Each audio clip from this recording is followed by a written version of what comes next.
It's the early 2000s, and for £45 you could get the latest title out. Or for a little less money, and if you don't know what you're doing, you could pick up something like this.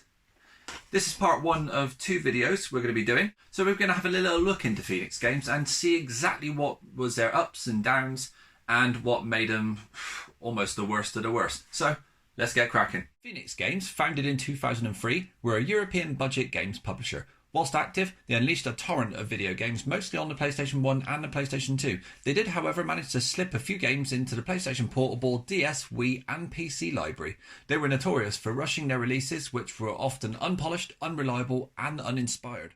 Phoenix Games' business model was based entirely around throwing out a game after game in an attempt to make one stick. In their own words, they were a small elite team of 6 specialising in the licensing, marketing and publishing of value-priced games. They cut back on labour costs by outsourcing their development work lightly to underpaid newbies and cheaped out on the materials. The average PS1 release by Phoenix Games cost around $6.99. Meanwhile, a PlayStation 2 release would cost about $7.99 to $12.99. Instead of putting their games into the hands of reputable game retailers, Phoenix hatched an alternative plan. Their games were put on shelves of convenience stores, garages, newsagents and more. This way you could pick up a new game to play while buying a sandwich or filling up your car. Parents with little knowledge or interest in video games were likely Phoenix Games' best customers. Nowadays, most of the titles seem comical, ridiculously close to copyright infringement and are available for next to nothing. However, there are a couple of titles that got limited release numbers, and these are the ones that are sought after by collectors. So, here are a few titles by Phoenix. So, first one up is Road Rage 3 for PlayStation 2.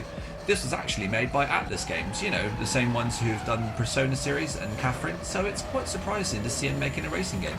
So, how does it play?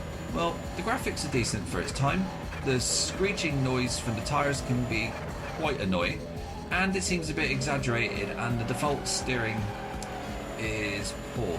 Luckily this can be changed in the options. It takes a bit of getting used to, but generally feels not that bad. So, on to the next game, Dalmatians 3. Well, truth be told, this isn't really a game.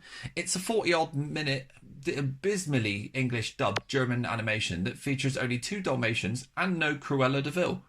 So, misleading artwork. The only game element is a small picture puzzle game amongst other terrible games.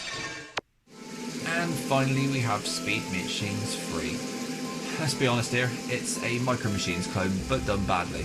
And the title music is annoying, the track selection greatly outweighs the car selection, and the actual game controls are horribly slow, and the camera is so low down over the car that you can barely make the next corner. You either crash into it or you just go off of a bloody ledge.